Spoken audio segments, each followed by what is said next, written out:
Order! Order! You are an incorrigible delinquent at times. Behave yourself, man!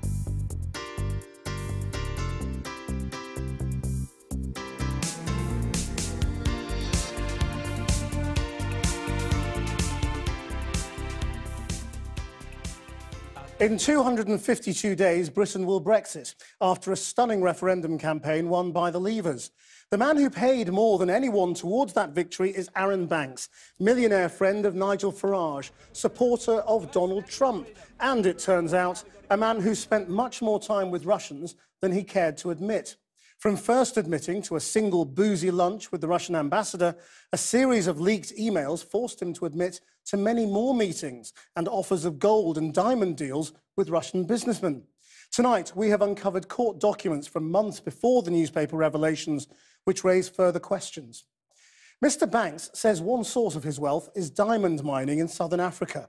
We've been to see those mines and obtained court documents lodged in a dispute with his former business partner, who alleges Mr. Banks sought investment in Russia for the mines, which were struggling financially. The allegations raise new questions about Mr. Banks' links to Russia at a time when many are asking questions about possible meddling in Brexit. Mr. Banks has consistently denied and dismissed the allegations as fake news. From South Africa, our Foreign Affairs correspondent Jonathan Rugman has this exclusive report. On a late African winter's afternoon, I'm on a hunt for the hidden gems of Arron Banks's business empire. They're believed to be buried beneath remote farmland in Free State Province, and the mounds of earth in the distance mask a mining shaft some 200 metres deep. We're now driving down this bumpy road across the South African veldt towards one of Arron Banks's diamond mines. This one's called the Blaubosch mine, and he has said that the diamond industry is the most fun he's ever had in business, with diamonds from his mines here in South Africa now for sale in the UK.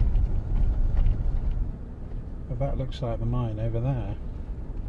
Mr. Banks's Kofia Diamond sign marks the spot. It is admittedly after office hours, but if there is fun to be had here, it isn't obvious how.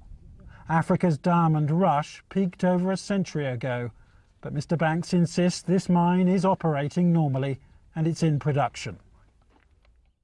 Up the road at another Banks mine, New Eland's, and a padlocked gate guards a road which looks barely used. This is a dormant mine, sparkling only in the sun, and the security guard at the working mine opposite confirms as much. Every day when I stand there, there's no people who come. There's no production there. No production at all? No production at all. Diamond mines? Diamond mines, yes, in Kimberley. It's the old De Beers Kimberley mine. And you own it? Yeah, we own 7 mines there. Not all of them, but there's quite a cluster. And, what's that worth? Quite a lot. Arron Banks has often talked of his South African mines as a source of his wealth, including this interview in a jewellery shop with Channel 4's Gary Gibbon 2 years ago. We pulled out a 12-carat diamond last week. What does that sell for?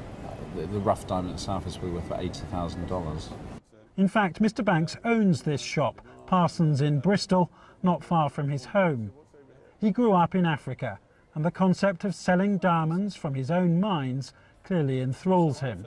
These are diamonds from your mine? Some of them are, and some of them are not, but we've got a workshop that basically has started to produce high-end jewellery.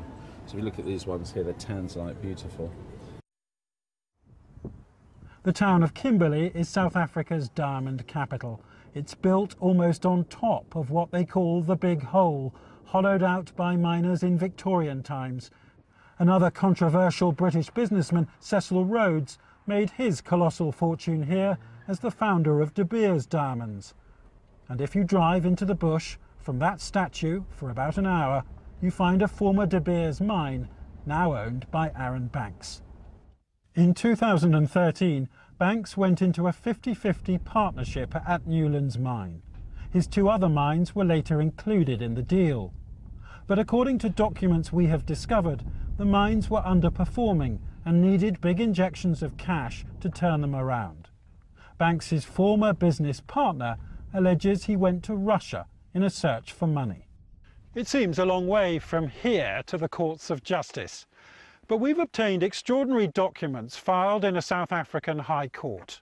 They allege that in 2015, Arron Banks tried to raise money in Russia to invest in his mines here in South Africa, including this one, and that he travelled to Russia for meetings.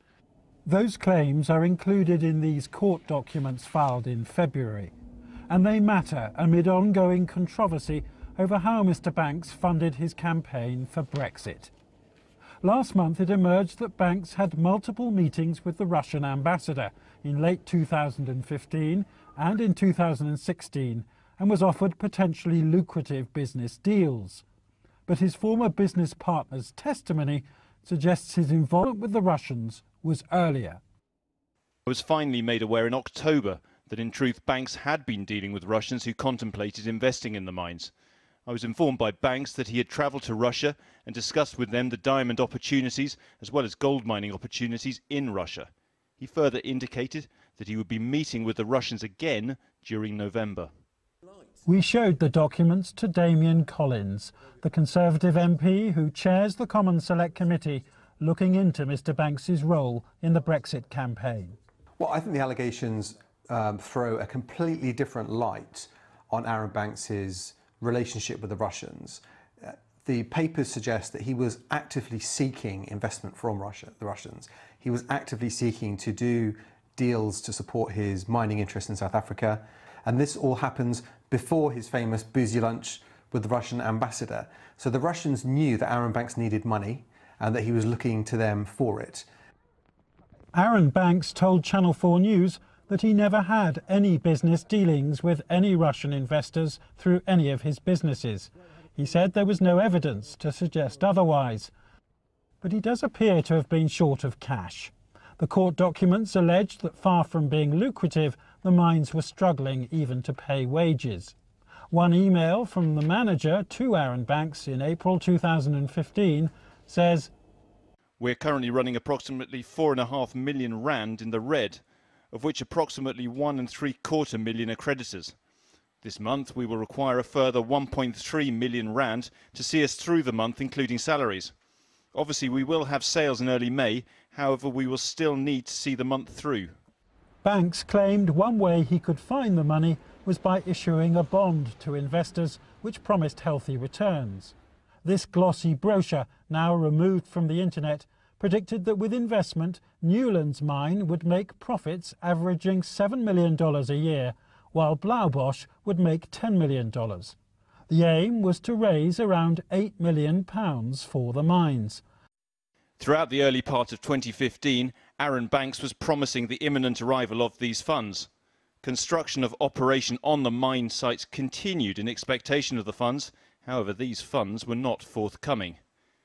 It has recently become apparent that the funds were in fact raised, but were used by Arron Banks in other interests that he has, including, but not limited to, his participation in the funding of Brexit. Mr. Banks told us he didn't go ahead with the bond or any other external investment for his South African mines, and when he was considering it, a referendum wasn't on the cards. He's dismissed all these allegations as fake news, yet they raise further questions about his businesses and his relationship with the Russians. Now, some people would say, if he's so rich that he can afford to spend millions of pounds on Brexit, why does he have to go running around the world trying to raise money through a bond issue to support his mining interests? So where does Arron Banks' money really come from?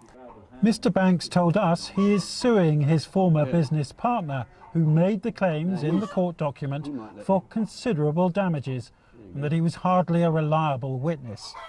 He denies all the allegations in full and says the notion that Brexit was funded by the Russians is risible and part of the continuing attacks on anyone involved. This legal dispute is complex, and it's still to play out in Kimberley's High Court, where it's one businessman's word against another. So far, this much is clear. The heated debate about how Mr. Banks makes his money and how he funded his Brexit campaign now stretches from London to Moscow, all the way to the diamond mines here. Jonathan Rugman, Channel 4 News, Kimberley, South Africa.